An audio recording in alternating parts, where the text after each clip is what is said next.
CH-31 ममता भरा हाथ।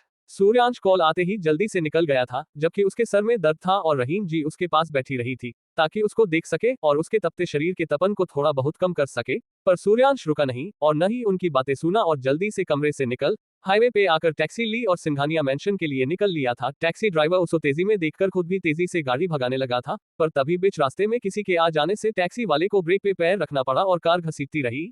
Car के अंदर बैठा सूर्यांश मुश्किल से खुद को बचा पाया था। कार के रुकते ही कार के पास एक लड़का आकर खड़ा हो गया, जिसका नाम टिल्लू था और देखने में शहर का टपोरी लग रहा था। उसने आते ही ड्राइवर और सूर्यांश से झगड़ा करना शुरू कर दिया था, जबकि गलत वही था। उसके बार बार बोले जाने पे सूर्यांश गुस्से में आ गया और टैक्सी से बाहर निकल उसे धमकाया और फिर झट से वहां से निकल गया, जबकि टिल्लू ने टैक्सी का नंबर नोट कर लिया था। दूसरी तरफ रामेश्वरी जी कब से राह ताक रही थी और जैसे ही उन्हें उनका बेटा सूर्या मेन गेट से अंदर आता हुआ दिखाई दिया, उनका चेहरा खिल उठा, उसे खुशी से चहक उठी।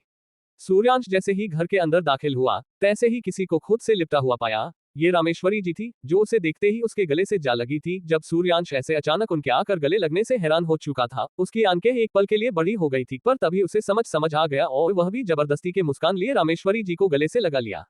एक माँ जो अपने बेटे से प्यार करती है और एक बेटा जिसे कॉन्ट्रैक्ट के तहत बेटा बने रहने और नाटक करते रहने के पैसे मिल रहे थे, उसे ये बात तो पता था वह रामेश्वरी जी के जज्बातों इमोशंस उसके प्यार के साथ खेलवार कर रहा था। एक माँ शायद ही कभी माफ कर पाएगी अपने इस धोखेबाज बेटे को, जो एक माँ के ममता के साथ खेल रहा है और ना जाने आगे कब तक खेलना पड़े। सूर्यांश अपनी आंखें बंद कर दिल ही दिल से उनसे माफी मांगता है और फिर अपने चेहरे मुस्कुरा लाकर उन्हें खुद से अलग करते हुए नाटकीय अंदाज में कहता है, माँ जाइए, मैं आपसे बात नहीं करने वाला। और इतना बोल सूर्यांश सोफे पे मुंह फुलाकर बैठ गया, जबकि रामेश्वरी जी घबरा गई। वह जल्दी से उसके पास आकर बैठ जाती है और उसके सर पे ममता भरा हाथ रख देती है। सूर्यांश तो एकटक उन्हें देखने लगा। आज से पहले उसके सर पे किसी ने ऐसे ममता भरा हाथ नहीं रखा था। उसकी आंखें डब्बा आई, जबकि रामेश्वरी जी घबरा गई। वह चिंतित हो उठी, उन्हें अपने बेटे को ऐसे देखने की उम्मीद नहीं थी और जबकि गुस्सा उन्हें होना चाहिए था, क्योंकि सूर्यांश एक ही शहर में रहकर इतने दिनों बाद जो आ रहा था। अब तुम्हें क्या हो गया? एक तो तुम मुझे कॉल भी नहीं करते, ऊपर से मेरा कॉल रिसीव भी नहीं करते। तेरे पापा से पूछने जाओ तो वे बहाना बना देते हैं। अब तू ही बता मैं क्या करूं? और आज तू आया तो मुझसे बात नहीं कर रहा है। जा, अब मैं तुझसे बात नहीं करने वाली। अपनी माँ को परेशान करता है, सताता है। रामेश्वरी जी की आवाजें भर्रा गई थी, उनकी आवाजें धीमा होना लगा था और आंखों में 2 बूंद आंसू चले आए। सूर्यांश को लगा जैसे किसी ने उसके दिल पे हथौड़ा मार दिया था। उससे आज से पहले इस तरह का दर्द कभी नहीं हुआ था, जो उसे इस वक्त रामेश्वरी जी के बातों से हो रहा था। माँ, वह रामेश्वरी जी को दकेह बोला, पर रामेश्वरी जी अपना मुंह घुमाकर दूसरी ओर देखने लगी।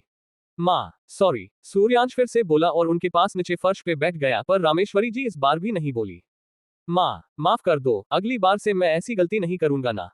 सॉरी ना मम्मा, वह कहते हुए अपना सर उसके गोद में रख दिया, जबकि रामेश्वरी जी अब भी उसे नहीं देख रही थी, पर अपने अपने ही उनके हाथ उसके माथे पे चले गए और उसके नबालों को सहलाने लगी। सूर्यांश जानता था, रूठना माँ को आता है तो मनाने बेटे को भी आता है। सूर्यांश ये नहीं जानता था कि वो जो ये सब कर रहा था क्या सही था या नहीं, पर उसे इस वक्त जो सुकून मिल रहा था रामेश्वरी जी के गोद में, वो दुनिया की सारी खुशियों से कई गुना बढ़कर थी। उसके लिए ये पल सोने से भी सुंदर, हीरे से भी महंगा, फूलों से भी अधिक सुगंधित और शीतल के छाव से भी ज्यादा सुकून देने वाला था। सूर्यांश मन ही मन इस पल के लिए कहियों को धन्यवाद कर चुका था। उसकी आंखें बंद थी और रामेश्वरी जी के हाथों का स्पर्श उसके सर पे था। रामेश्वरी जी का दिल पिघल गया था। वह नाराज थी, फिर भी चिंता करते हुए पूछती है, सूर्या? उद्धरण चिन्ह हाँ। सूर्यांश मुस्कुराया। चलो उठो और यहाँ बैठो, रामेश्वरी जी बोली तो सूर्यांश उठकर उसके बगल में बैठा। तुम यही बैठी, मैं अभी आई। और इतना बोल वह उठी और किचन की तरफ जाने लगी, जबकि सूर्यांश उन्हें जाते हुए कहता रहा। आज संडे था तो कंपनी भी जाने की कोई चिंता नहीं थी। कुछ ही देर में रामेश्वरी जी एक बड़ा सा प्लेट लेकर उसके पास आए और टेबल पे रखते ही बोली, तू भूखा होगा ना, चल अब खाना खा ले। और इतना बोल उन्होंने अपने हाथों से रोटी के टुकड़े को खिलाने के लिए अपने हाथ को उसके मुंह के पास ले जाती है, तो उसे बस सूर्यांश को ही देखती रह जाती है। आज उनका सूर्या बदला हुआ सा दिखाई दे रहा था। क्या हुआ खाना? रामेश्वरी जी झिड़की देती हैं तो वह झट से अपना मुंह खोल खा लेता है। ऐसे ही करते करते रामेश्वरी जी उसे सारा खाना खिला देती हैं और सूर्यांश उन्हें देखते हुए सारा खान लेता है। सूर्यांश को वो सब मिल रहा था जो वह चाहता था। माँ की ममता, जो उसे रायजादा परिवार में रहकर कभी नहीं मिला था। माँ का प्यार क्या होता है आज वह देख रहा था। रायजादा परिवार में तो सिर्फ उसका यूज ही किया जा रहा था। उसने कंपनी को नई ऊंचाइयों तक लेकर गया और आखिर में हुआ क्या, उसे उसके अपनों ने ही मार डाला। रामेश्वरी जी उसके चेहरे को देखते हुए पूछती है, क्या सोच रहा है? उद्धरण चिन्ह कुछ नहीं माँ। सूर्यांश हल्का सा मुस्कुरा दिया। हाँ तो ठीक है, चल अब आज तू कुछ नहीं सोचेगा और आज पूरा दिन मेरे साथ ही रहेगा। रामेश्वरी जी बोली तो सूर्यांश हंस दिया और अपना सर हाँ में हिला दिया। दूसरी तरफ इंडियन स्पीडो टैक्सी कैबो, ये एक टैक्सी कंपनी है जो दिल्ली में रन करती है। आसपास के इलाकों में यही टैक्सी ज्यादातर देखने को मिल जाती है। और आज सुबह सूर्यांश जिस टैक्सी से सिंघानिया मेंशन पहुंचा था, इन्हीं में से एक टैक्सी थी। टैक्सी ड्राइवर डर से कांप रहा था और अपने सामने खड़े आदमी से माफी मांगे जा रहा था। तेरी हिम्मत कैसे हुई मेरे आदमी के ऊपर गाड़ी चढ़ाने की? वह आदि गुस्से में था। साहब मैं कुछ नहीं किया, मैं तो गाड़ी ठीक ही चला रहा था, उल्टा यही हमारे गाड़ी के आगे आ गए थे, फिर भी मैंने उन्हें बचा लिया था। तो क्या तूने बड़ा उपकार कर दिया मेरे टुकड़ों पे पलने वाले कुत्तों। तेरी हिम्मत कैसे हुई मेरे आदमी के ऊपर गाड़ी चढ़ाने की? तुझे वही रुक जाना चाहिए थे, उसके पैर पर जाता और अपनी नाक रगड़नी चाहिए थी। तुझे तूने ये किया नहीं किया, उल्टा तो उस आदमी का बात मानता रहा जो अब तुझे बचाने आने वाला भी नहीं है। इस आदमी ने गुस्से में गरजते हुए कहा और आसपास का सारा माहौल ठंडा पड़ गया। ड्राइवर कांप रहा था। उसने अपने सामने खड़े आदमी के बारे में सुना था और आज अपने आंखों से देख रहा था। लेकिन तू चिंता मत कर, तुझे भी मारेंगे, और उस आदमी को भी मेरे आदमी पे हाथ उठाया था। वह गुस्से में फिर ऐसे गरजते हुए कहा। तभी पीछे खड़ा टिल्लू जो ये सुन रहा था, वह आगे आते हुए कहा, लेकिन भाई हम उसे ढूंढेंगे कैसे? उसके कहते ही सामने खड़ा आदमी हंसते हुए उसी टैक्सी के ओर इशारा किया जिसमें सूर्यांश सुबह में बैठ कर गया था। हर टैक्सी में फ्रंट कैमरा होता है, जाओ उस कमीने की फोटो निकालो और अपने पूरे आदमियों को उसे खोजने के लिए भेजो, आज के आज ही वह मिल जाना चाहिए। वह बोला और अंदर छा गया। जबकि उसके जाने के बाद टिल्लू घमंड से ड्राइवर को देखते हुए आगे बढ़ गया। टैक्सी वाला अभी भी वैसे ही हाथ जोड़े खड़ा था और उसके सामने खड़े थे उस आदमी के बॉडीगार्ड्स और उसके गंदे जो उसके साथ आए हुए थे। CH-32 बेटे से जलन। सूर्यांश मेंशन में आ गया था जहां रामेश्वरी जी और वो दोनों ही आपस में लड़ती रही। माँ और बेटा दोनों नोक झोंक करते रहे, पर सूर्यांश को रामेश्वरी जी के लिए बुरा लग रहा था। वह जानता था जो रामेश्वरी जी प्यार लूटा रही थी वो किसी और के लिए है। सूर्यांश इन्हीं सब में उलझा अपनी माँ से नोक झोंक करता रहा। उसे अच्छा लग रहा था रामेश्वरी जी के गोद में सर कर सोना, पर वही दूसरी तरफ उस टैक्सी वाले को टिल्लू ने पकड़ लिया था। साथ ही साथ टिल्लू के साथ आया हुआ उसका गुंडा भाई उसके टैक्सी के फ्रंट कैमरे की फुटेज निकलवाने की बात कर दी थी। टैक्सी कंपनी के अंदर बैठा वो शख्स वह एक टक सामने देख रहा था। उसके सामने टैक्सी वाला खड़ा था और अब ना जाने कई दफा उस आदमी से माफी मांग चुका था, पर उस जल्लाद आदमी ने एक बड़ा भी उसको देखा तक नहीं था। उसने अब तक ना जाने कितने सिगरेट को पी चुका था और हर बार वह सिगरेट निकालकर उसका कस लगाता तो आग पास का माहौल धुआं धुआं हो उठता है। साहब हमसे गलती हो गई, हमें माफ कर दो, अगली बार से ऐसी गलती कभी नहीं करेंगे।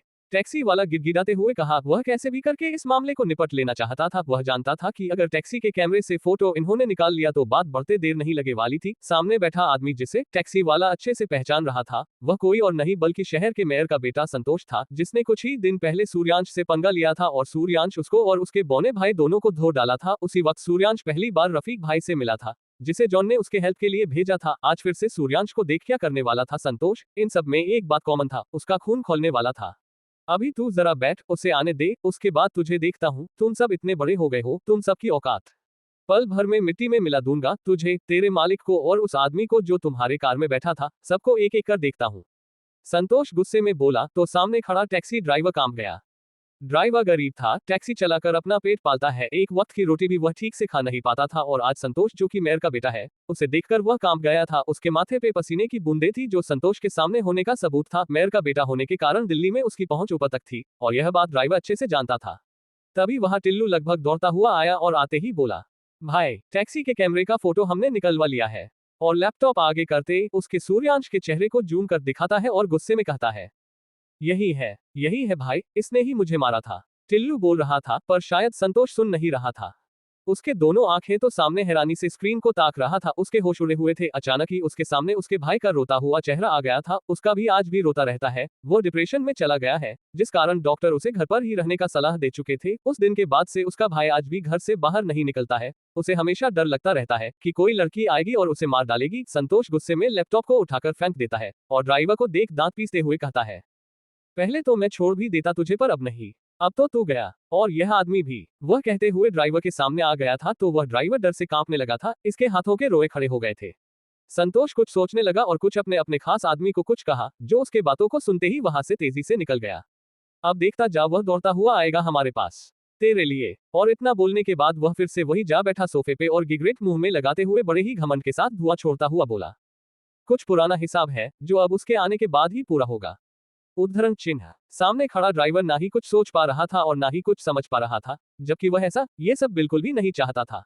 दूसरी तरफ सूर्यांश सोया हुआ था और उसका सर रामेश्वरी जी के गोद में था।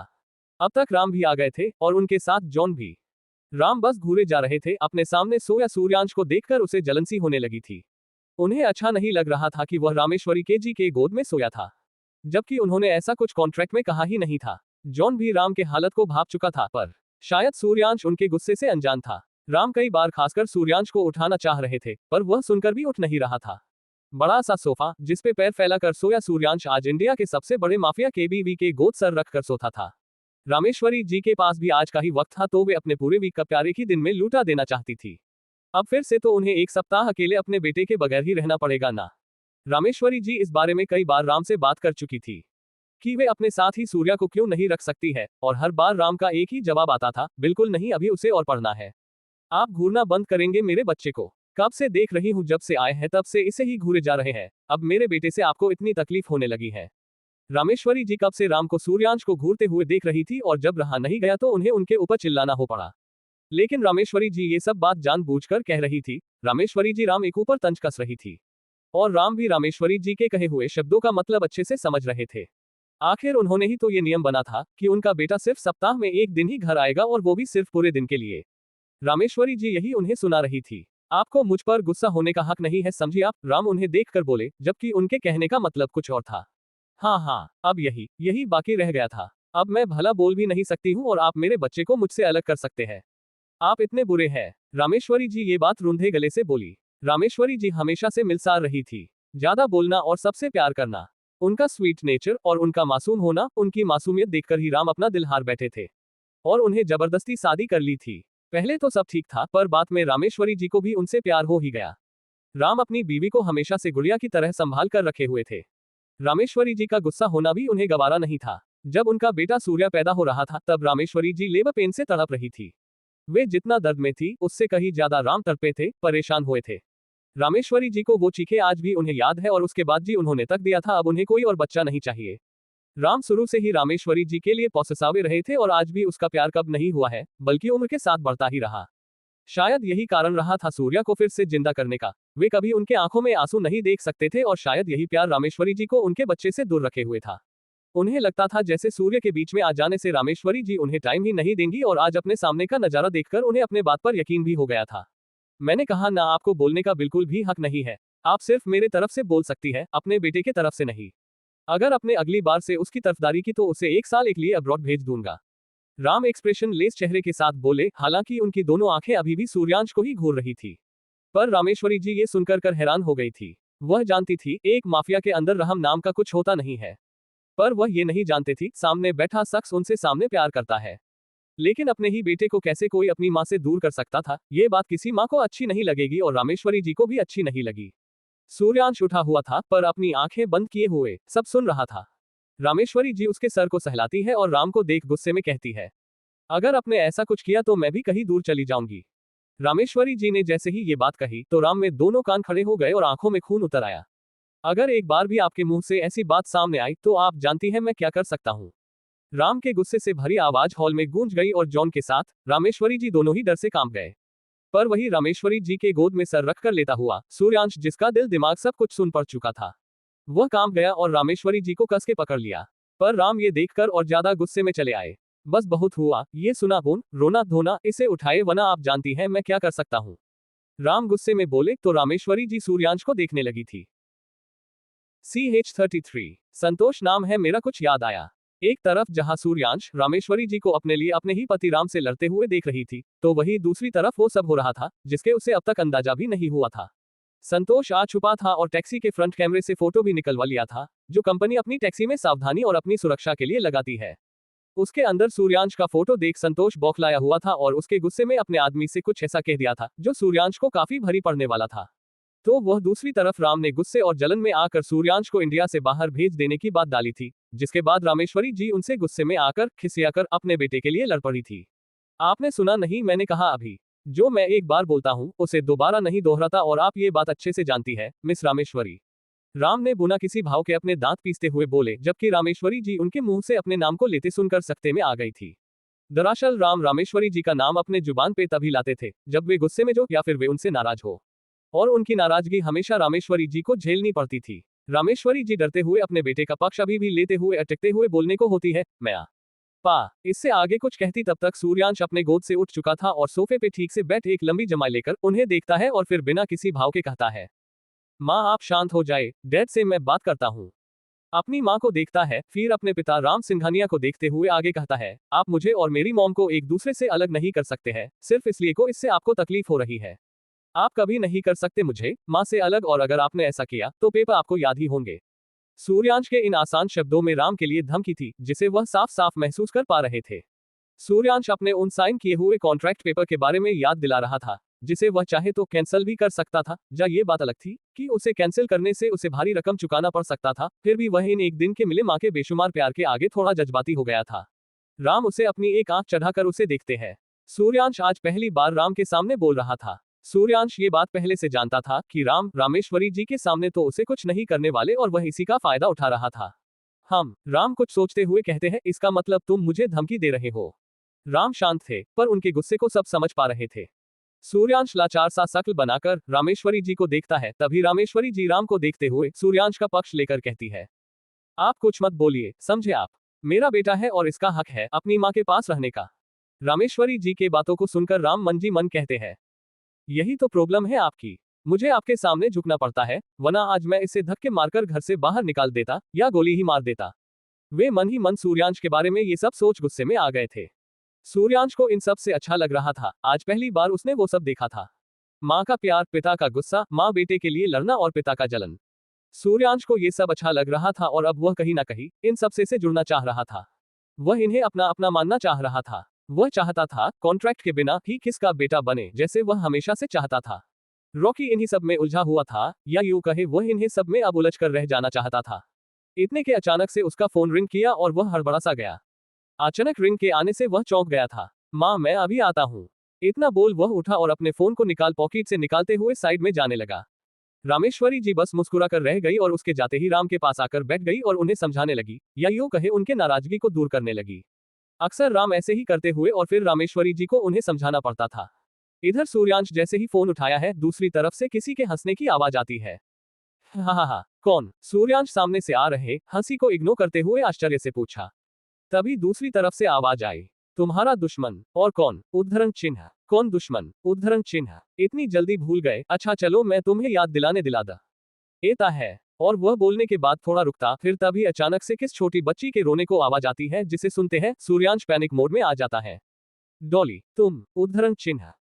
ना नहीं, रुको इतनी भी जल्दी क्या है, मैं जहां बोलता हूं वहां चले आओ और फिर बच्चा लो इसे। इतना बोलने के बाद वह टैक्सी कंपनी के जगह के बारे में बताता है और फिर कुछ सोच गुस्से कहता है, उस दिन तो बच्चा लिया था तुम्हें इसे, पर आज मेरे आदमी इसे नहीं छोड़ने वाले। वैसे कितने साल की हो गई है ये? युवा जैसे ही ये कहा, सूर्यांश गुस्से में उबल पड़ा। वो गुस्से में दांत पीसते हुए बोला, अगर उसे कुछ हुआ तो तू सोच भी नहीं सकता है कि तेरे साथ मैं क्या करूंगा। रुक, मैं अभी आता हूँ। वह इतना बोल फोन पॉकेट में रखा और रामेश्वरी जी के पास कर उनसे जाने की बात कह जल्दी से निकल गया। जबकि रामेश्वरी जी उसके साथ थोड़ा और टाइम रहना चाहती थी। उसके जाते जी रामेश्वरी जी का चेहरा उदास हो जाता है और वह उठकर अपने कमरे में चली जाती है। पर राम वही बैठे रहते हैं और वे इस वक्त सूर्यांश के बारे में ही सोच रहे थे। इंडियन स्पीडो टैक्सी कैबो कार कंपनी, जहां संतोष कंपनी के हॉल में बड़े से सोफे पे बैठा था, वह अपने एक हाथ को पकड़े डॉली रो रही थी। टैक्सी वाला बार बार उससे माफी मांगे जा रहा था, पर उसका एक बार भी असर संतोष के ऊपर दिखाई नहीं दिया था। कुछ ही देर हुए थे कि एक लड़का तेजी से अंदर आता है। उसके चेहरे पे गुस्सा था, आंखें लाल थी और उसने अपने शर्ट के स्लीव्स को केहुनी तक मोड़े हुए था। उसके आते ही संतोष उसे दिखता है, क्योंकि हाल में आने का एक ही रास्ता था और जो भी वहां आता था अंदर बैठने वाले की नजर उस पे पड़ने ही वाली थी, क्योंकि हॉल को उसी तरीके से डिजाइन किया गया था। सूर्यांश के आते ही संतोष हंसते हुए बोला, अरे तुम तो बड़ी जल्दी चले आए, थोड़ा रुक कर आते। अरे हम तो सोच रहे थे कि इस कले के साथ थोड़ा खेल लेते, तब आते तुम। चलो कोई बात नहीं, अब आ गए तो तुम्हारे सामने खेल लेंगे इस खूबसूरत सी कली के साथ, क्यों साथियों? उसने कहा तो सब हंसने लगे, जबकि सूर्यांश गुस्से में अपनी दोनों मुठ्ठियां कस चुका था और अपने गुस्से को जैसे तैसे कंट्रोल करते हुए कहा, देखो तुम्हारी दुश्मनी मुझसे है, उसे छोड़ दो। वो बच्ची है, उसने क्या बिगाड़ा है तुम्हारा? उद्धरण चिन्ह। क्या बिगाड़ा है? अब ये तो इसकी इज्जत लूटने के बाद ही पता चलेगी। और कौन से एंगल से ये लकड़ी तुझे बच्ची लगती है? ये कहते हुए उसके चेहरे पे टेढ़ी मुस्कान थी और वह हवाश भरी नजरों से डॉली को स्कैन करने लगा था। सूर्यांश गुस्से में बोला, मैंने कहा ना, इसे छोड़ दो, ये बच्ची है। तुम्हें जो करना है मेरे साथ करो। उद्धरण चिन्ह। सूर्यांश के सामने बैठा आदमी, जो इस वक्त अपने गुस्से में एक बच्ची को भी बच्ची नहीं मानना चाहता था, उसे बस उससे बदला लेने के लिए किसी के साथ भी कुछ भी कर देने किया तैयार था। सूर्यांश के सामने टैक्सी ड्राइवर हाथ जोड़े खड़ा था, जिसे सूर्यांश देखकर भी इस वक्त अनदेखा कर रहा था और इसकी वजह इस वक्त सिर्फ डॉली को बचाना था। जबकि संतोष ने डॉली को घूरते हुए अपने हपसी भरे अंदाज में कहा, जरा ले रे इधर इस कले को। मैं भी तो देखूं, ये 16 साल की जवान लड़की कहां से बच्ची दिखाई देती है। वह इतना बोल सूर्यांश को देख अजीब ढंग से मुस्कुराने लगा, जबकि डॉली जोर जोर से रोने लगी थी और जिसके उसे पकड़ रखा था वह डॉली को घसीटता हुआ संतोष के पास ले जाने लगा था। CH34 untitled chapter. कहावत है, आसमान से गिरे खजूर पे अटके। ये वक्त सूर्यांश के लिए कुछ वैसा ही था। राम सिंघानिया के चंगुल से निकलकर सूर्यांश अब संतोष के पास आकर गिरा था। सुबह से शाम हुआ रामेश्वरी जी के पास और शाम होते ही उसे संतोष का फोन आ गया था। संतोष ने डॉली को अगवा करवा लिया था और जिस कारण सूर्यांश को उसके पास आना ही पड़ा था। संतोष ने जिस तरह से डॉली के साथ कर रहा था उस तरह कोई जल्लाद भी कर सकता था। उससे डॉली की इज्जत के साथ खेलने तक की बात कर दी थी।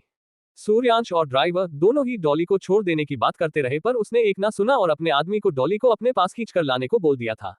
डॉली की सांसें उखड़ रही थी, उसका गला रूंध आया था रोते हुए।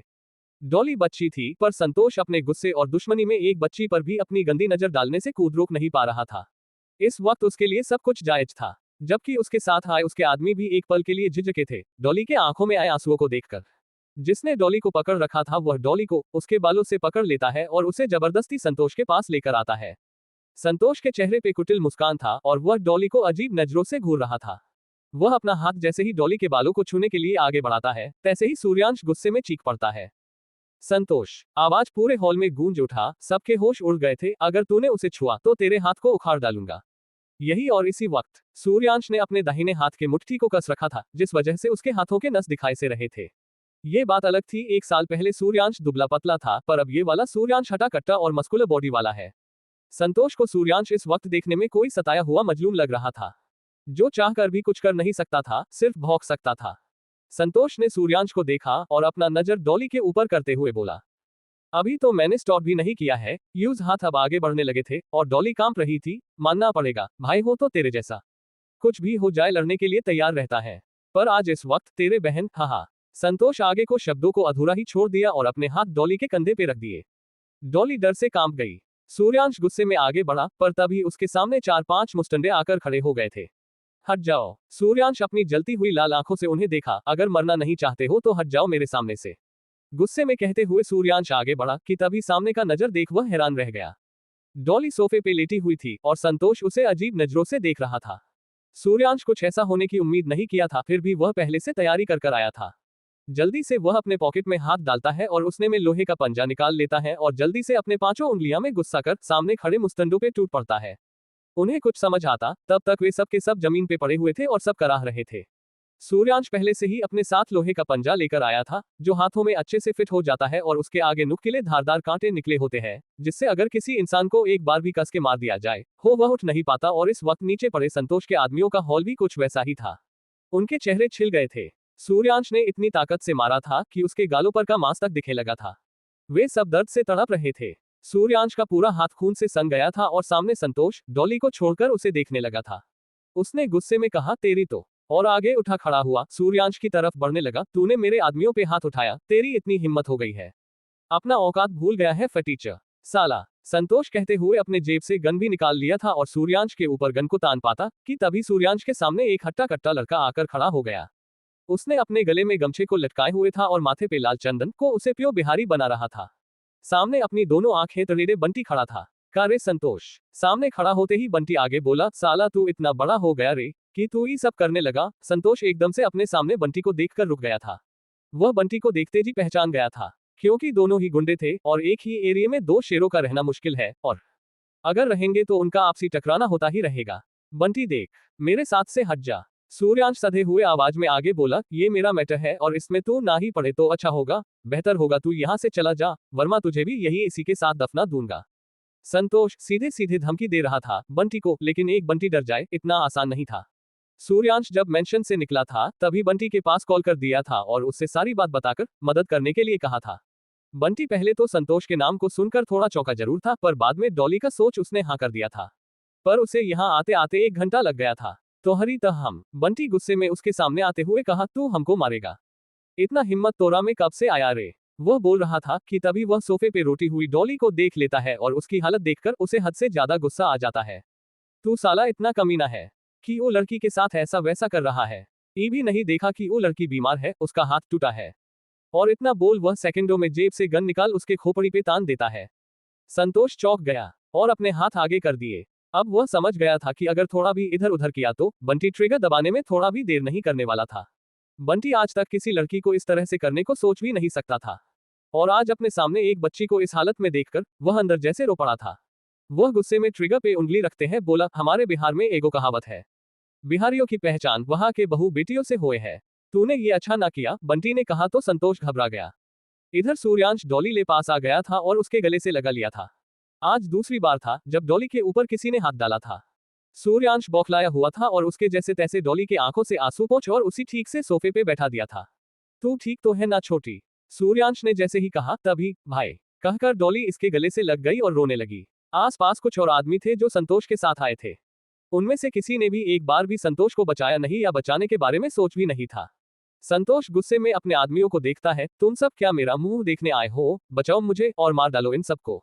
संतोष खिसियाते हुए कहा तो सब के सब संतोष को देखते हैं और उनके से एक आगे आकर संतोष के हाथ से गन छीन लेता है। हमें पता नहीं था तू इतना कमीना निकलेगा, हमें लगा तू सिर्फ इस लड़के से बदला लेना चाहता है इसलिए हम तेरे साथ आए। उसका इशारा सूर्यांश के ओर था, पर तुम इतना नीचे गिर जाओगे कि एक बच्ची के इज्जत के साथ खेलवाड़ करेगा ये हमने नहीं सोचा था। सच में तू एक नंबर का कमीना है। हम जा रहे हैं, हम इस घिनौने काम में तेरा साथ नहीं देने वाले। और इतना बोल वह आमदी जल्दी से बाहर निकल गया था।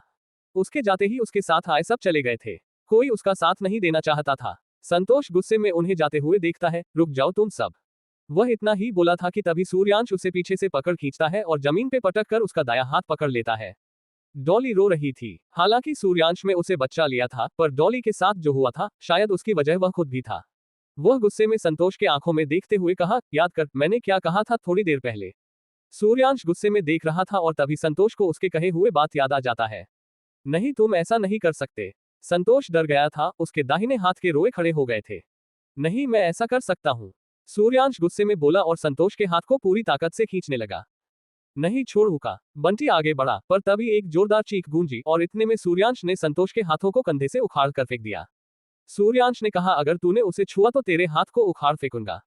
बंटी के साथ डॉली भी ये देखकर चौंक गई थी। सूर्यांश के हाथ में संतोष का दाहिना हाथ था और खून पानी की तरह बह रहा था। उसके चेहरे पे गुस्सा इतना कि इस वक्त खुद बंटी भी उसके पास जाने से डर रहा था। CH-35 हाथ कंधे से अलग। सूर्यांश के पास संतोष का धमकी भरा कॉल आ गया था।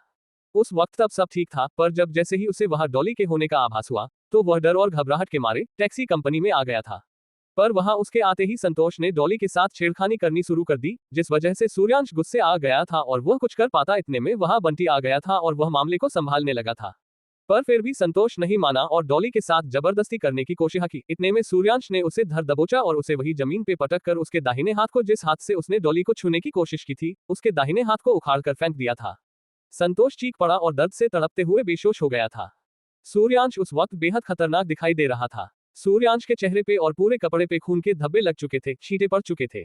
सूर्यांश के हाथों के मसल्स उस वक्त टाइट दिख रहा था, इतना कि वह चाहे तो 100 किलो के भार वाले आदमी को भी आसानी से हवा में उठाकर फेंक दे। उसकी ताकत को देख सब हैरान थे। शायद आज पहली बार सूर्यांश भी अपने इस नए अंदाज से हैरान था। वह भी एक पल के लिए चौंक गया था। उसके हाथ में संतोष का एक उखड़ा हुआ था। संतोष बेहोश पड़ा हुआ था और उसे देख बंटी सकते में आ गया था।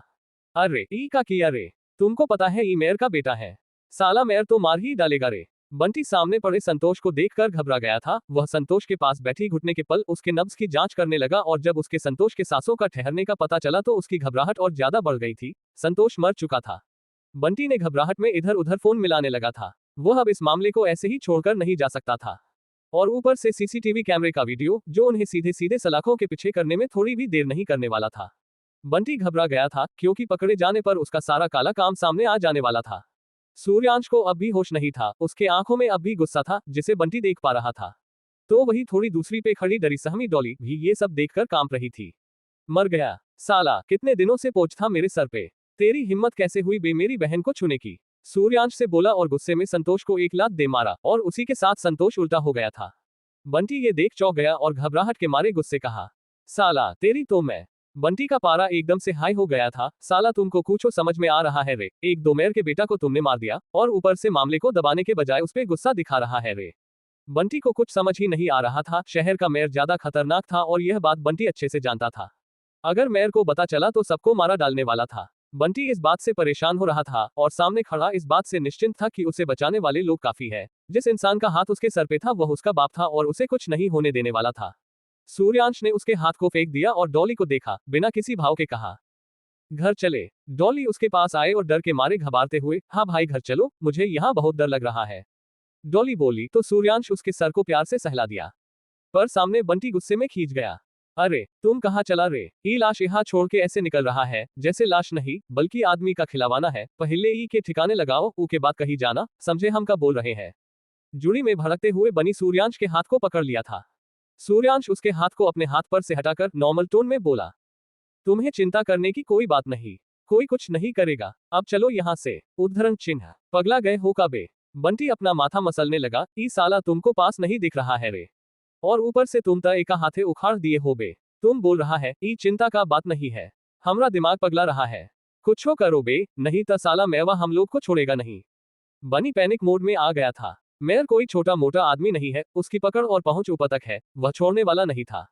और ऊपर से बंटी जिस तरह का काम करता था वह सबसे पहले फंसने वाला था।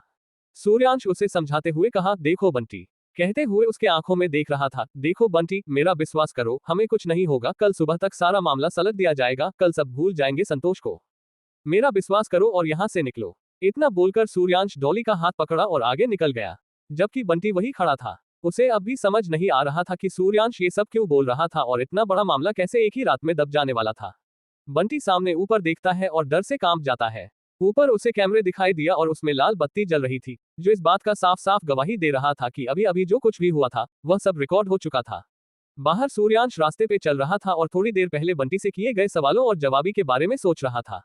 उस वक्त सूर्यांश के दिमाग में एक ही इंसान का नाम आ रहा था जो उसे इस सिचुएशन से निकाल सकता था, और वो था जॉन। CH36 untitled chapter.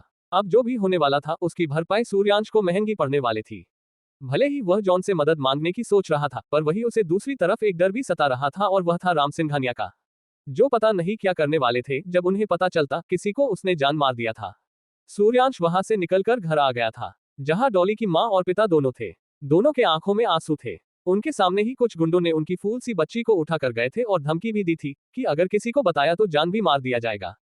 कहीं ना कहीं रमीमा जी ये जानती थी कि सूर्यांश डॉली को बचा लेगा, और यही जब उन्होंने कॉल किया था तब तक सूर्यांश के पास पहले से संतोष का कॉल आ गया था, और रहीमा जी जिस वक्त कॉल की थी उस समय सूर्यांश टैक्सी कंपनी में ऑलमोस्ट पहुंचने ही वाला था।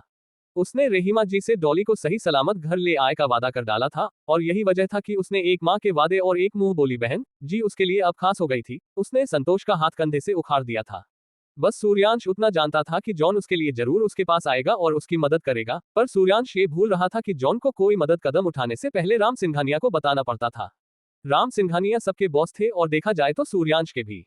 सूर्यांश को घर आते आते शाम हो गया था। उस वक्त तक तो सब ठीक था। वह अपने रूम पे आते वक्त ही जॉन को कॉल करके सब बता दिया था।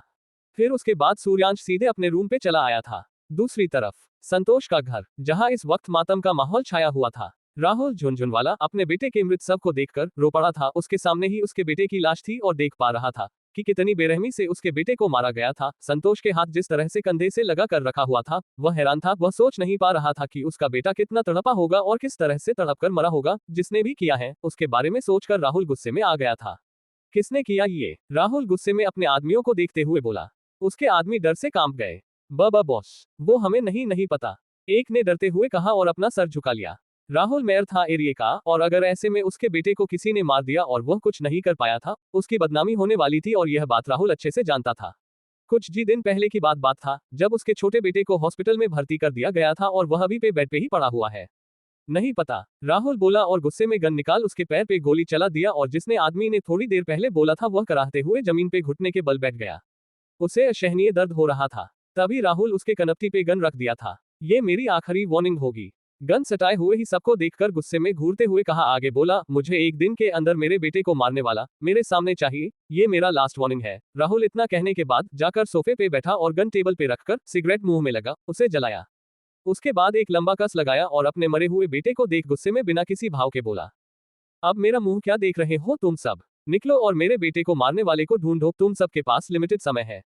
राहुल सिगरेट सुलगा रहा था और बोले जा रहा था। तभी सब के सब उसके धमकी को सुनकर वहां से जल्दी से निकल गए। जॉन ने टैक्सी कंपनी के सारे सीसीटीवी कैमरे के वीडियो और फोटोज को डिलीट करवा दिया था। साथ ही साथ उन लोगों को भी वहां से दूर भेजवा दिया था जो लोग संतोष के मरने का गवाह थे, जिन्हें सूर्यांश के पकड़े जाने का डर था। इनमें टैक्सी वाला भी शामिल था। जॉन चाहता था तो चुटकियों में राहुल के सामने बैठकर इस मामले को साल्टा सकता था, पर अगर राहुल नहीं माना और उसने लड़ने की ठान ली तो दिक्कत हो सकता था, क्योंकि इससे सूर्यांश के वजूद को खतरा था और ऊपर से राहुल एक मेयर था जो कि पब्लिक का सेवक था। बातें बाहर आ सकती थी और एक भी गलती हुई तो कुछ भी हो सकता था। ऐसे में जॉन को यही ठीक लगा और वह इस मामले को थोड़ा खींचने के लिए ऐसा किया ताकि उसे सूर्यांश के बाद में पता लगाते लगाते कुछ दिन निकल जाए और उसे थोड़ा वक्त मिल सके। दूसरी तरफ मिहिका, जो कि अपने कमरे में रोज की तरह उस 200 के नोट को लेकर उस पे लिखे शब्दों को बार बार पढ़ रही थी। इन दिनों में इन्हीं दो नोटों और सूर्यांश के अजीब बर्ताव ने उसे चोरी करना जैसे भुला ही दिया था। क्या करूं, मैं कुछ समझ नहीं आ रहा, और ऊपर से उस आदमी के पास जाती हूं तो उसके पास जाते ही मुझे कुछ कुछ होने लगता है। मिहिका नोटों को निहारते हुए बोली। उसे रह रहकर सूर्यांश का ख्याल आ रहा था और वो किस जो उसे बार बार शर्म से तार तार कर जा रहे थे। उसके आंखों के सामने एक पल के लिए सूर्यांश की काली आंखें दिखाई देने लगी, जिसमें उस दिन वह खुद के लिए कुछ अलग जी एहसास देख पा रही थी। कुछ ऐसा जो सूर्यांश को बाकी लड़कों से अलग बना रहा था, और शायद यही वजह थी कि अब मिहिका भी खुद को उसके बारे में सोचने से रोक नहीं पा रही थी। CH-37 निशा गार्गिन और न्यूड वीडियो रिकॉर्डिंग। जॉन ने जो कुछ भी किया था उसके बाद तो राहुल अपना हाथ ही मलता रह गया था। उसके सामने ही उसके बेटे की लाश पड़ा हुआ था और वह अपने आदमियों को भेज उस आदमी को ढूंढने में लगा दिया था जिसने उसके बेटे संतोष को मारा था। दूसरी तरफ सूर्यांश अपने घर पे था तो वही मिहिका उसके यारों में खोई हुई थी। उसके पास 100 के 2 नोट थे और उस पे लिखा रामेश्वरी की के वो शब्द। ये सब जाने अनजाने में मिहिका को सूर्यांश के करीब कर रहा था। एक एक चीज जैसे सूर्यांश से जुड़ी हुई थी। अब मिहिका को कैसे भी करके वो तीसरा नोट चाहिए था जो लॉकर का कोड लिखा हुआ था, और उसके बाद ही वह उन पैसे को बैंक से निकाल पाने वाली थी। मिहिका अब अपने बेड पे लेटी हुई थी, वह आंखें बंद कर कुछ सोच रही थी। तुम्हें अब करीब से जानना होगा, मिहिका खुद ने ही बड़बड़ाती है और तकिए से चेहरे को ढक सोने की कोशिश करने लगती है। अगले दिन संडे खत्म हो गया था और अब सूर्यांश को अब रामेश्वरी जी से 7 दिनों तक मिलने के रास्ते बंद हो गए थे। उसे उनकी याद आ रही थी। पिछला दिन उसका कितना अच्छा गुजरा था रामेश्वरी के पास। ममता भरा उनका हाथ उसके सर पे, प्यार भरे माँ का स्नेह, सब कुछ जैसे एक ही दिन में उसने रामेश्वरी जी के गोद में सर रखे हुए ही पा लिया था। शीशे के सामने देखते हुए उसने अपने चेहरे पे स्माइल लाते हुए कहा, माँ मैं फिर आऊंगा, अब मुझे भी आपसे मिलने का इंतजार रहेगा। इतना कहने के बाद वह अपने ऑफिस बैग को लटकाया और कमरे से बाहर निकल गया। बाहर आते ही उसे रहीमा जी दिखाई दे गई, जो बाहर बैठी हुई थी और कमरे के तह को ठीक कर रही थी। आंटी, उद्धरण चिन्ह, सूर्यांश ने कहा, और रहीम जी कपड़े के तह को ठीक करते हुए ही बिना उसे देखे बोली। हाँ बोलो बेटा, उद्धरण चिन्ह। अच्छा मैं चलता हूँ। वह कुछ बोलना चाहता था पर बोल नहीं पाया तो ऐसे ही जाने का कहकर तेजी से निकल गया। रहीमा जी उसे जाते हुए देख रही थी और हल्के से मुस्कुराते हुए बोली, पागल लड़का, गलती करता है तो बोलने से डरता है। और इतना कहते हुए फिर से अपने माथे को झटक कर अपने काम में लग जाती है। उनके सामने बहुत से कपड़े थे जिनका तह उन्हें ठीक करना था। सूर्यांश निकलकर हाईवे पे चढ़ा और फुटपाथ को पकड़कर चलने लगा। आज फिर से उसे वही दुकान दिखा जो उसे हर रोज दिखा करता था, जहां वह अपने दोस्त मोदित से मिला था, जहां से उसकी जिंदगी एक नए मोड़ पे आ गई थी। वह दुकान को देखते हुए आगे बढ़ ही रहा था कि तभी उसके बाजू को किसी ने कस के पकड़ लिया। सूर्यांश चौंक गया और अपने बाजू को देखा जिसे एक लड़की ने मजबूती से पकड़ रखा था। सूर्यांश आवाज सा हैरान होकर उसके लड़की के चेहरे को देखता है। काफी खूबसूरत थी, चेहरे पे मेकअप था पर ज्यादा नहीं। फैशनेबल कपड़े, जींस और शर्ट में वह कसर ढा रही थी। पतले होंठों पे लाइट लिपस्टिक हो लाल थी पर काम सिखाई दे रही थी। बालों को सेट किया हुआ था जिस कारण उसकी खूबसूरती निखर कर दिखाई दे रही थी। सूर्यांश आवाज सा उसे देख रहा था। उसके तो माथे पे जैसे किसी ने ठंडा पानी फेंक दिया था। हर बार वह नई नई लड़कियों से मिल रहा था जिन्हें वह नहीं जानता था, पर वे उसे अच्छे से जानती थी और इतने अच्छे से कि सूर्यांश सबके साथ वन नाइट कर चुका था। वह हकलाते हुए उससे अलग होकर कहता है, काका कौन हो तुम? उसे तो कुछ समझा ही नहीं आ रहा था, जैसे सामने खड़ी लड़की का मुंह बन गया था ये सुनकर, और वह उसके बाजू में अपना हाथ फिर से घुसाते हुए बोली, इतनी जल्दी भूल गए तुम मुझे? और उस दिन तो बोल रहे थे कि तुम मेरी सपनों की रानी हो, तुम हमेशा मेरे दिल में रहोगी, और ना जाने क्या क्या सब भूल गए जानू। उस लड़की बड़े ही प्यार से कहा। भले ही उसे गुस्सा आ रहा था पर वह इस वक्त सूर्यांश को ऑफेंड नहीं करना चाहती थी। सूर्यांश तो अवाक सा था कि किस दिन को बात कर रही हो तुम? सूर्यांश अटकते हुए बोला। बस वह उस बात को नहीं सुनना चाहता जो उसने कभी किया ही नहीं था। सामने उसके साथ जल्दी हुई लकड़ी बड़े प्यार से सेडेक्टिव वॉइस में कहती है, जानू उस रात याद करो ना जब हम तुम एक दूसरे के बाहों में थे और तुम मुझे प्यार वह लड़की इतना ही बोली कि ये सब सुनकर सूर्यांश का माथा घूम गया और वह उसे आगे बोलने से बीच में ही रोक दिया। बस मैं सब समझ गया, सूर्यांश ने और आगे मन ही मन खुद से बोला। एक और कितनों के साथ, छी छी, भगवान मुझे किसी जानवर के बॉडी डाल देते पर इस हफ्सी से बचा लेते मुझे। भगवान, वह कहे हुए जैसे रो पड़ा था अपने खुद के हालत पे। एक लड़की जो उसके साथ ना जाने क्या क्या कर चुकी थी और उसे खबर तक नहीं था। अब सूर्यांश को सूर्या के बॉडी में रहने मजा काम और सजा ज्यादा मिल रहा था। सूर्यांश को लग रहा था जैसे इस जन्म में लड़कियां उसके साथ जो कुछ भी की हुई थी वो सब बता रही थी, पर सूर्यांश को लग रहा था जैसे ये सब उसने पिछले जन्म में किया था। वह झल्ला गया और खुद के हालत को कई दफा कोसते हुए सामने खड़ी सुंदर अप्सरा को देखा और अपने बाजू से उसके हाथ को अलग करते हुए कहा, आई एम सॉरी, पर मैं आपको नहीं जानता हूँ, इसलिए मेरा पीछा छोड़ दे। सूर्यांश विनती कर रहा था, पर शायद सामने खड़ी लड़की को अच्छा नहीं लगा। वह गुस्से में नाक फुलाकर कहती है, उस दिन तो मुझे बेड पे छोड़ने से इतरा रहे थे और आज मुझे पहचानते तक नहीं। क्या हुआ उस वादे का जो तुमने मुझे उस रात दिए थे? सूर्यांश अवाक होकर इधर उधर आसपास के लोगों को देख रहा था, जिनकी निगाहें सब कुछ छोड़ छाड़कर इन पे ही आटिका था। सूर्यांश आज के जैसे इतना शर्मिंदा कभी नहीं हुआ था। उसके सामने खड़ी लड़की को किसी प्रकार का शर्म लिहाज कुछ भी नहीं था। वह लड़की सूर्यांश को घूर कर देखती है और फिर उसे अच्छे से स्कैन करते हुए कहती है, तुम ये बैग लेकर कहाँ जा रहे हो? और ये कपड़े कितने गंदे दिख रहे हैं, तुम ऐसे कपड़े कैसे पहन सकते हो? वह लड़की सूर्यांश को स्कैन कर रही थी। अब जाकर उसे सूर्यांश के हुलिये के बारे में पता चल पा रहा था, जब सूर्यांश उसे खुद से दूर कर दिया था। वह लड़की हैरान थी, क्योंकि उसका सूर्या ऐसे कपड़े कभी नहीं पहनता था। इनफैक्ट ऐसे कपड़े पे वह अपनी नजर तक ना डाले। उसे तो ब्रांडेड कपड़ों का शौक था। क्या खराबी है इन कपड़ों में? सूर्यांश अपने कपड़े पे नजर डालते हुए बोला, फिर सामने देख उस लड़की से कहा, और तुम कौन हो? देखो मैं तुम्हें नहीं पहचानता, मेरा पीछा छोड़ दो, मुझे ऑफिस जाना है, मुझे काम पर जाना है। सूर्यांश कहते हुए आगे बढ़ने लगा, तभी वह लड़की इसे रोक देती है और उसके सामने आकर गुस्से में फोन निकालते हुए कहती है, अच्छा तुम मुझे नहीं पहचानते, मैं कौन हूँ? ऐसा है तो अभी तुम्हें बताती हूँ, तुम्हारे शक को दूर कर देती हूँ। कहते हुए वह लड़की एक वीडियो चलाकर उसके आंखों के सामने कर देती है। सूर्यांश आवाज सा उस वीडियो पे अपना नजर गड़ाता है और उस वीडियो को देखकर उसके दिमाग के सारे तार हिल जाते हैं। उस वीडियो में वह था और सामने खड़ी लड़की भी। दोनों न्यूड थे, उसके बॉडी पे कपड़ा नहीं था और दोनों एक दूसरे को प्यार करने में खोए हुए थे। सूर्यांश का मुंह बंद हो गया था। उसके पास एक भी शब्द नहीं था अपने सामने खड़ी लड़की को जवाब देने के लिए। सूर्यांश जल्दी से मोबाइल छीनकर वीडियो बंद कर देता है और उस लड़की को लाचार भरी नजरों से देखने लगता है। उसे अपना सब कुछ लुटता हुआ दिखाई दे रहा था। सामने खड़ी लड़की उसका सब कुछ देख चुकी है, इस बात को सोच सोचकर वह पागल हुए जा रहा था। तभी वहां लड़की कहती है, अब पता चला मैं कौन हूँ। इतना कहते हुए वह अपना हाथ कमर पे रख देती है और आगे कहती है, मेरा नाम निशा गार्गिन है, मैं इतनी आसानी से तुम्हारा पीछा नहीं छोड़ने वाली, समझे तुम? वह जैसे ही अपना नाम बताती है, सूर्यांश और ज्यादा चौंक जाता है। उसके तो पैरों के नीचे से जमीन तक खिसक जाती है। कहा वह खुद के ही बॉडी के बारे में पता करने के लिए मोदित के पास कॉल करने का सोच रहा था। शायद अब तक फोरेंसिक रिपोर्ट भी आ गया था, पर यहाँ उसके साथ कुछ और ही रहा था। CH-38, तुम हुए हमारे। सूर्यांश घर से निकला और हाईवे पकड़कर ऑफिस के लिए चल पड़ा था। चलते चलते अचानक से सूर्यांश को किसी के अपने बिल्कुल करीब होते अपने पास होने का आभास हुआ। सूर्यांश चौंक कर अपने पास देखता है और सामने देखते ही वह चौंक जाता है। उसके बाजू को पकड़े उसके साथ एक खूबसूरत सी लड़की सूर्यांश के साथ चल रही थी। वह उसे देखते ही चौंक गया था, हड़बड़ाया सा उससे अलग हो गया था, पर उस लड़की के कहे हुए बातों ने जैसे सूर्यांश को अंदर तक हिलाकर रख दिया था। अंत में एक वीडियो चलाकर उसने दिखाया और उसके बाद सूर्यांश के पैरों तले से जमीन ही गायब हो गई। सूर्यांश का दिल जोरों से धड़कने लगा था, क्योंकि सामने खड़ी लड़की उस वीडियो क्लिप को दिखा रही थी जिसमें सूर्यांश खुद उसी लड़की के साथ सोया हुआ था, बिल्कुल बिना कपड़ों के। ये सूर्यांश के लिए आश्चर्य के साथ साथ हैरान भी कर देने वाला था। पर तभी उस लड़की ने अपना नाम बताया और नाम सुन के तो सूर्यांश को लगा जैसे दुनिया की सारी परेशानी उसके ही माथे पे आकर फटनी थी। निशा गार्गिन, यही नाम था जिसकी आवाज सूर्यांश के कानों में जाते ही उसे लगा जैसे उसके कान में किसी ने पिघला हुआ शीशा डाल दिया था। क्या चाहिए तुम्हें मुझे? प्लीज मेरा पीछा छोड़ दो, सूर्यांश रिक्वेस्ट करते हुए कहा। अब आधे घंटे ही बचे थे उसे ऑफिस जाने में और सब जानते थे ऑफिस लेट जाने का क्या अंजाम होता है।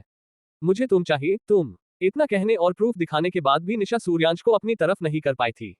अब उसे धीरे धीरे गुस्सा भी आने लगा।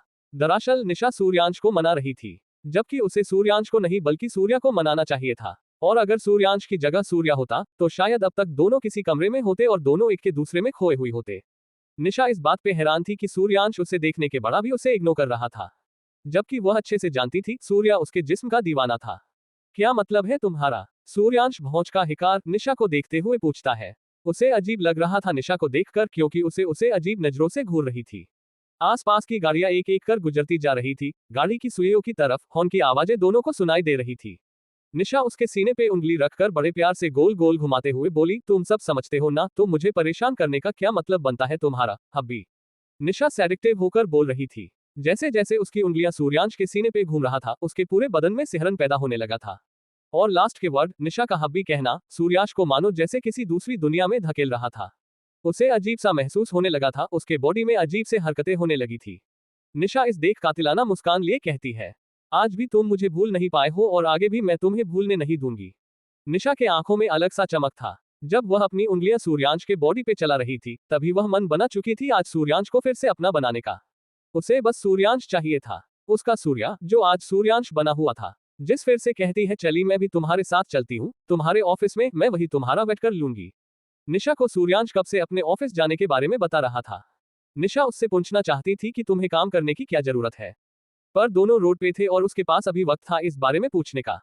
निशा बस उसी साथ वाहन चाहती थी। 1 साल पहले जब सूर्या जिंदा था, तब निशा ही थी जो सूर्या के सबसे करीब थी। वह उसके साथ हर पल रहा करती थी। अगर सूर्या किसी दूसरी लड़की के साथ फिजिकल रिलेशनशिप बनाता था, तो सिर्फ एक निशा ही थी जिससे उसे बताने में डर लगता था। कहीं ना कहीं सूर्या के लिए निशा जरूरी थी। अब ये कहना मुश्किल था कि सूर्या निशा से प्यार करता भी था या नहीं, पर यह बात कंफर्म था कि कभी वह निशा को हट नहीं करना चाहता था। निशा के साथ रहना उसे अच्छा लगता था। निशा के साथ रिलेशन बनाकर वह सबसे ज्यादा सेटिस्फाई महसूस करता था, या यूं कह ले, निशा ही उसे खुश कर पाती थी। आज जब सूर्यांश उसे पहचानने से इनकार कर रहा था, तब ईशा को बहुत बुरा लगा था। इंसान हर तरफ से अटैच होता है अपने साथी से, कोई प्यार करता है तो कोई मोहब्बत।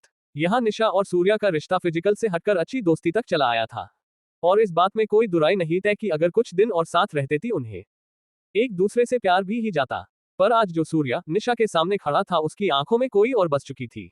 उसके दिल पे किसी और ने कब्जा कर लिया था। कुछ देर सूर्याश से लड़के के बाद आखिर में उसे मना ही लेती है, पर सूर्यांश उसे कैंटीन में बैठने के लिए कह देता है।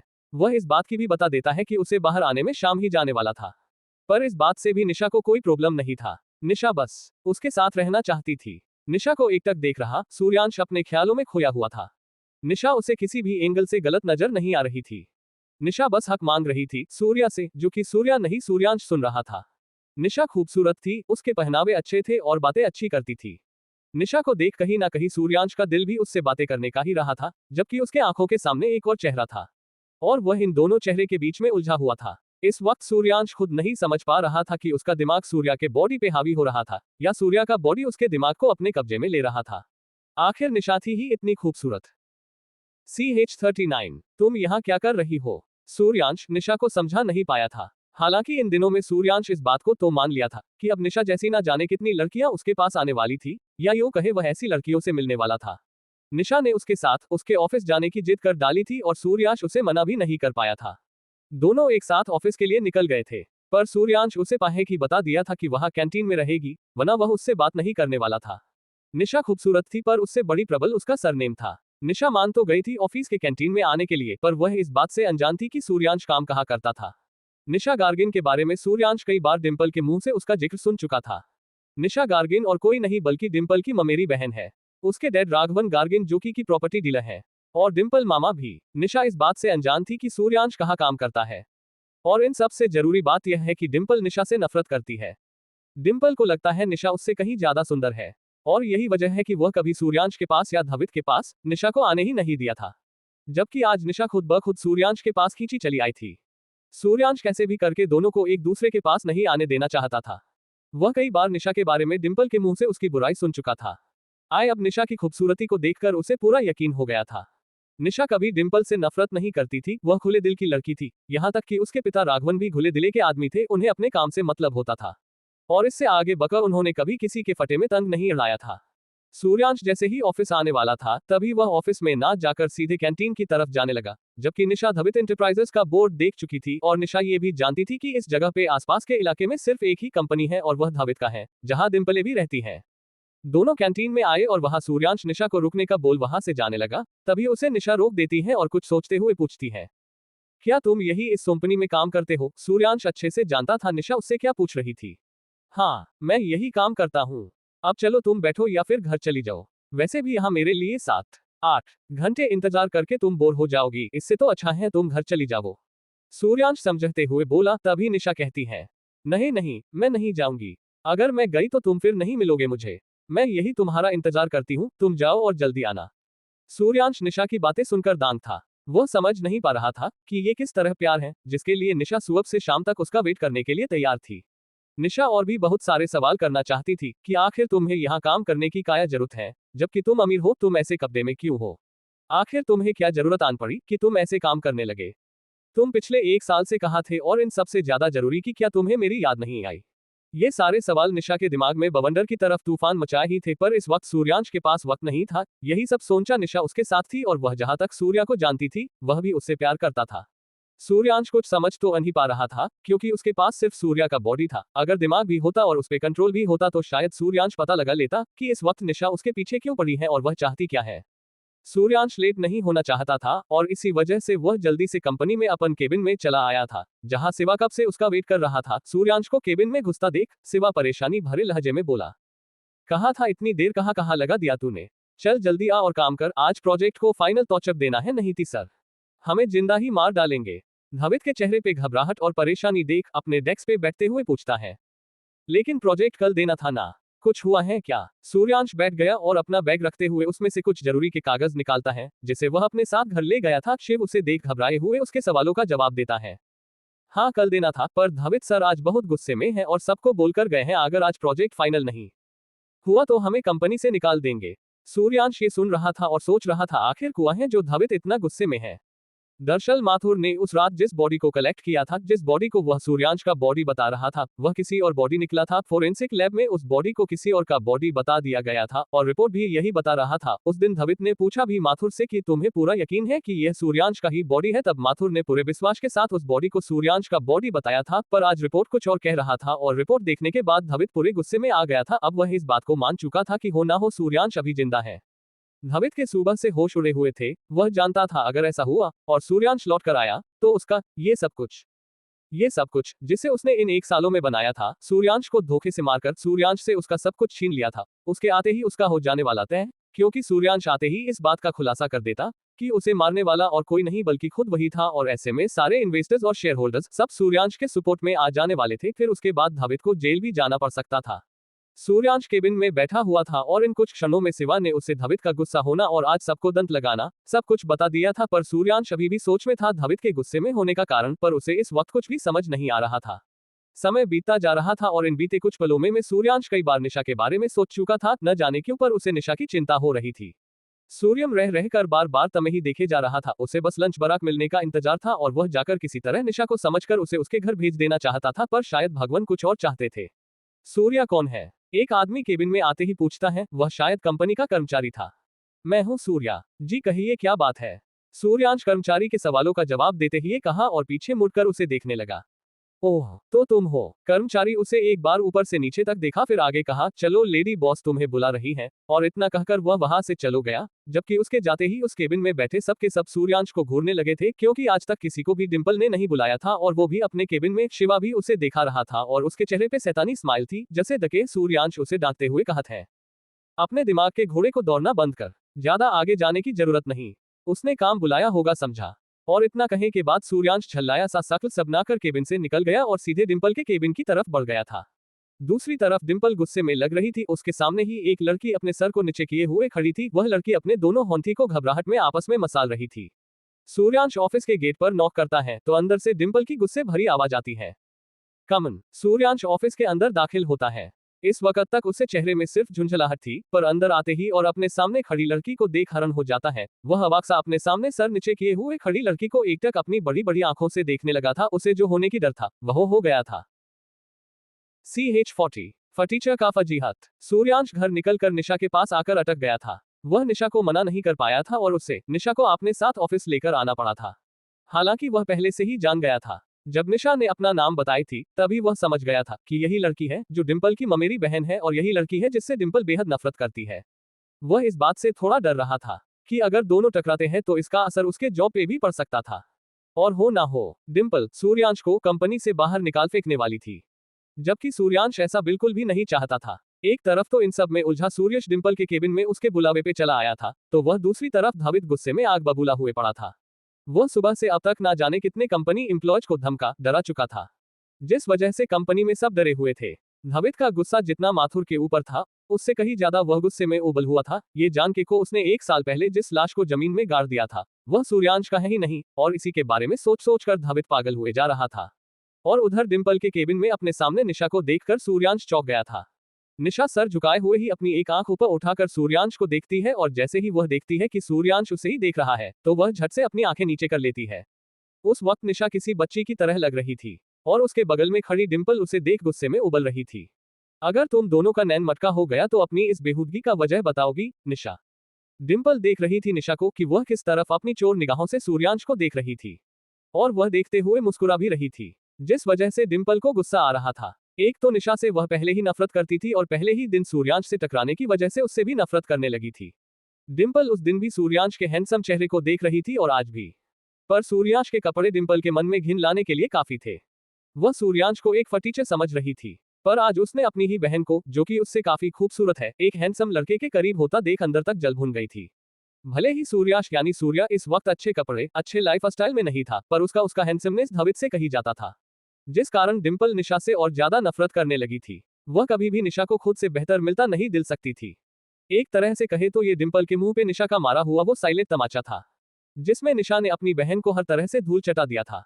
अब ये बात सूर्यांश अच्छे से जानता था, पर निशा इस बात से अनजान थी। वह तो आज भी डिंपल को अपनी बड़ी बहन मानती थी, और वह कुछ भी बोले बस सुन लेती थी। पर आज शायद ये सब बदलने वाला था। डिंपल के लिए सवाल सुनकर निशा बस उसे आश्चर्य और हैरानी के भाव से देखती ही रह गई थी, क्योंकि जिस तरह डिंपल ने निशा के मुंह पर ही उसके प्यार को बेहूदगी नाम दे दिया था, ये बात कहीं ना कहीं निशा को चुभ गई थी। दीदी आप ऐसा क्यों बोल रही है? मेरा प्यार कोई बेहूदगी नहीं है, मैं सूर्या से प्यार करती हूँ।